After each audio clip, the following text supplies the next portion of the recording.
ఈ స్థాయిలో ఓట్లు సీట్లు రావడంతో ప్రధానంగా ఈరోజు అన్ని స్థానాల్లో వచ్చినట్టు కనపడతా ఉంది. మోడీ స్పీచ్ని నేను ఇంకొక స్పీచ్ని నేను మీకు ముందు పెడతాను. మోడీ ఉత్తరప్రదేశ్లో సౌత్ ఇండియా మొత్తం ఎలక్షన్స్ అయిపోయిన తర్వాత ఉత్తరప్రదేశ్లో మాట్లాడుతూ తెలంగాణ ప్రజలు ఉత్తరప్రదేశ్ ప్రజల్ని హీనంగా చూస్తారు అనే మాట మాట్లాడి దాన్ని మనం ఎలా అర్థం చేసుకోవాలి అంటే బీజేపీ పార్టీ ఇంతకుముందు కౌశిక్ చెప్పినట్టు ఏ ప్రాంతంకి వెళ్తే ఆ ప్రాంతంకి సంబంధించినట్టు స్పెషలైజ్డ్ ఇష్యూస్ ఏవైనా ఉంటే ప్రత్యేక సమస్యలు కానీ డిమాండ్స్ ఉంటే జనరల్గా ఏ రీజనల్ పార్టీ అయినా ఇప్పుడు మనం తెలంగాణ అసెంబ్లీ ఎన్నికలప్పుడు కూడా అన్ని పార్టీలు ఇప్పుడు కామారెడ్డి వెళ్తే కామారెడ్డిలో ఉన్న ఇష్యూని, నాంపల్లి వెళ్తే నాంపల్లిలో ఉన్న ఇష్యూని, హుజూరాబాద్ వెళ్తే హుజూరాబాద్లో ఉన్న ఇష్యూని మాట్లాడతాయి జనరల్గా. అదే స్ట్రాటజీని వాళ్ళు పర్ఫెక్ట్గా యూటిలైజ్ చేసినారు. ఎస్పెషల్లీ వాళ్ళకి తెలుసు ఉత్తరప్రదేశ్లో కొంత వ్యతిరేక పవనాలు వీస్తున్నట్టు కనిపిస్తున్నాయి, అట్లీస్ట్ కనీసం ఒక 15-20 సీట్లు తగ్గుతాయనేటువంటి ఒక ఇంటెల్ ఉంది అనేటువంటి మాట ఉంది. వాళ్ళకి అందరికంటే అతిపెద్ద ఎలక్షన్ స్ట్రాటజీ ఫోర్స్ ఒకటి బీజేపీ దగ్గర ఉంది, ఏ పార్టీకి లేదు. దాదాపు 2-2.5 వేల మంది ఫుల్ టైం ఎంప్లాయీస్ అందులో పనిచేస్తారు. So association of billion minds అని వాళ్ళ ఆర్గనైజేషన్ ఉంది. దాని ద్వారా ఎప్పటికప్పుడు ఈ ప్రశాంత్ కిషోర్ వీళ్ళకి ఎత్తుందో అది చిన్న వ్యవస్థ అయితే దానికి కనీసం 10 టైమ్స్ ఎక్కున్నటువంటి వ్యవస్థ వాళ్ళకి పనిచేస్తుంది.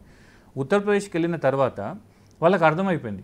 ఈరోజు రిజల్ట్ చూస్తే మీకు అర్థమవుతుంది హిందూ వ్యవహారానికి సంబంధించి అతివాద హిందూ ఐడియాలజీకి సంబంధించినటువంటి భావోద్వేగం అనేది ఉత్తరప్రదేశ్లో నడవట్లేదు. ఎందుకంటే ఆల్రెడీ గత 5 సంవత్సరాలలో యోగి ఆదిత్యనాథ్ రూపంలో కానీ అటు రామ్ మందిర్ రూపంలో కానీ దానికి సంబంధించినటువంటి పీక్ ఆల్రెడీ రీచ్ అవుట్ అయిపోయింది. అంటే ఒక లైన్ ఉంటుంది కదా, మతం మత్తు మందు లాంటిది అనేటువంటి లైన్ ఉంటుంది. కానీ చాలామందికి తెలియదు ఏంటంటే మత్తు ఇచ్చినటువంటి వ్యక్తి ఏదో ఒకప్పుడు బయటకు వస్తాడు.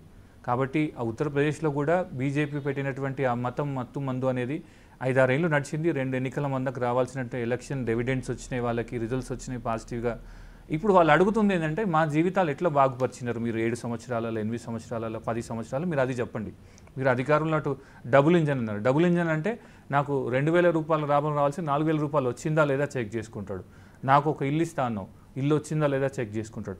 ఇవన్నీ చూసిరు. కాబట్టి వాళ్ళు ఏంటంటే ఉత్తరప్రదేశ్కి వెళ్ళిన తర్వాత ఎక్కడ కూడా డబుల్ ఇంజన్ స్టోరీ చెప్పలేదు, డెవలప్మెంట్ స్టోరీ చెప్పలేదు, కేవలం భావోద్వేగం. ఆ భావోద్వేగం కూడా పాత భావోద్వేగం పనికి రావట్లేదు అనేటువంటి ఇంటెలిజెన్స్ ఉంది. కాబట్టి మేము ఉత్తర భారతదేశం వర్సెస్ దక్షిణ భారతదేశం కనుక డివిజన్ని తీసుకురాగలిగితే ఎంతో కొంత మనకి ఎలక్షన్లో ప్రయోజనం కలుగుతుంది అనేటువంటి భావనలో వాళ్ళు ఉన్నట్టు అనిపించింది. అయితే ప్రజలు నేను ఇంతకుముందు మాట్లాడినట్టు భావోద్వేగాన్ని ఎప్పుడు నమ్ముతారంటే కడుపు నిండినప్పుడు నమ్ముతారు. అంటే మీ ఉద్దేశంలో ఇప్పుడు రామ మందిరం ఎఫెక్టు ఉత్తరప్రదేశ్లో పనిచేయలే, కానీ తెలంగాణలో ఈ అక్షింతలు బాగా పనిచేసినట్లు మనకు కనిపిస్తుంది. ఆడ ఇంకొక విషయం ఉంది. తెలంగాణకు సంబంధించి కూడా ఈ ఎన్నికలలో డైరెక్ట్గా అందరం పనిచేసిన వాళ్ళమే, గ్రౌండ్లో తిరిగిన వాళ్ళమే. బీజేపీ పార్టీ నిర్వహించినటువంటి ఎలక్షన్ క్యాంపెయిన్ తీరును చూడండి మీరు. ఎక్కడ కూడా కాంగ్రెస్ పార్టీ లెక్కనో బీఆర్ఎస్ లెక్కనో పెద్ద ఎత్తున సభలు పెట్టడమో, వాళ్ళ ప్రెసిడెంట్స్ వెళ్ళి రథయాత్రలు చేయడమో, ఇంకో యాత్రలు చేయడమో, లేదంటే పబ్లిక్ మీటింగ్స్ రూపంలో ఎక్కువ మందిని గ్యాదర్ చేసి చేయడము, వాళ్ళు కేవలం మోడీ బ్రాండ్ మీద డిపెండ్ అయి ఉన్నారు. ఇంకొక మాట చెప్పాలంటే ఇక్కడ బీజేపీ కొత్త కోడలు లాంటిది. కొత్త కోడలు ఇంటికి వచ్చి సంసారం చేసిన తర్వాత ఆమె గుణగణాలు తెలుస్తాయి. ఇప్పుడు ఆమె ఏంటంటే బీజేపీ పార్టీ అంటే మొత్తు ఆ మతం ఏదైతే ఉందో అది ఇక్కడికి రీచ్ అయిందా సౌత్ ఇండియాలో? నేను ఎగ్జాక్ట్గా అదే చెప్తున్నా. ఒకవేళ మీరన్నది కూడా కొంత వాస్తవం అయితే డెఫినెట్గా ఈ మత్తు దిగడానికి కూడా కొంత టైం పడుతుంది. ఆ టైం ఎంత అనేది ఇప్పటికిప్పుడు మనం చెప్పలేము. కానీ బీజేపీ అనేది ఇక్కడ ట్రై చేయలేని పార్టీ. అంటే ప్రజలకు బీజేపీ వస్తే లాభం అవుతుందా నెగిటివ్ అవుతుందా అనేటువంటి విషయంలో క్లారిటీ లేదు. ఓన్లీ ఏంటంటే ఒక రొమాంటిసిజం ఉంటుంది కదా, అంటే మతము, మోడీ, మళ్ళీ పైగా ఏంటంటే కాంగ్రెస్కి ఆల్టర్నేటివ్ బీజేపీ మాత్రమే అనేటువంటి ఒక ప్రాపగండాని పర్ఫెక్ట్గా తీసుకుపోగలిగినారు. కాబట్టి చాలా దగ్గరలో ఏమైపోయింది, రీజనల్ పార్టీ అనేటువంటి బీఆర్ఎస్కి కొంత రిలవెన్స్ ఉండకపోవచ్చు అనేటువంటి మాట ఉంది.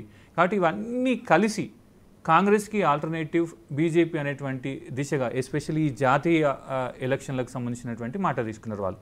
కాబట్టి బీజేపీకి మీరు అన్నట్టు అక్షింతలు పనిచేసి ఉండొచ్చు, మోడీ మేనియా అంటాం కదా, మోడీ మేనియా పనిచేసి ఉండొచ్చు. అన్నిటికంటే ముఖ్యంగా ఇక్కడ ఉన్నటువంటి బీజేపీ నాయకులు ఎవరిని కూడా ప్రజలు వారి పరిపాలన కానీ వాళ్ళ పనితీరు కానీ పెద్ద ఎత్తున చూసినారు. వాళ్ళందరూ కూడా 1 టైం ఎంపీస్ మాత్రమే ఉన్నారు. ఇట్లా మల్టిపుల్ టైమ్స్ ప్రజా జీవితంలో ఉండి వాళ్ళ యొక్క గుణగణాలు కానీ వాళ్ళ పనితీరు కానీ ఆ క్షేత్రస్థాయి ప్రజలకు తెలిసినటువంటి పరిస్థితి లేదు.